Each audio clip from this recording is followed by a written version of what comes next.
ಈ ಪುಟಾಣಿ ಆನೆ ಮರಿ ಚೆನ್ನಾಗೈತೆ.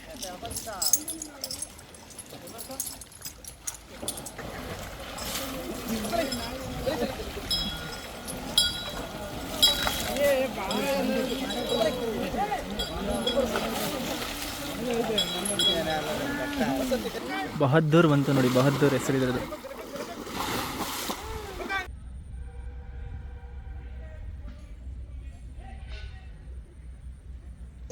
ಇಲ್ಲಿ ಊಟಕ್ಕೋಸ್ಕರ ಹೆಂಗೆ ನೋಡಿ, ಹುಲ್ಲನ್ನ ಯಾವ ಥರ ಈ ಥರ ಉಂಡೆ ಮಾಡಿ ಅದರೊಳಗಡೆ ಅಕ್ಕಿ ಮತ್ತು ಬೆಲ್ಲ ಎಲ್ಲ ಹಾಕಿ ತಿನ್ನಿಸ್ತಾರೆ. ಅಲ್ಲಿ ಹಿಂಗೈತಿದೆ ಅಷ್ಟೇ, ಹಿಂಗೆ ಫೀಡ್ ಮಾಡೋದು ಆನೆಗೆ. ಇದು ಅಭಿಮನ್ಯು ಅಂತ. ಸೊ ಇದು 5 ಮರ್ಡರ್ ಮಾಡಿದೆ ಅಂತೆ, 5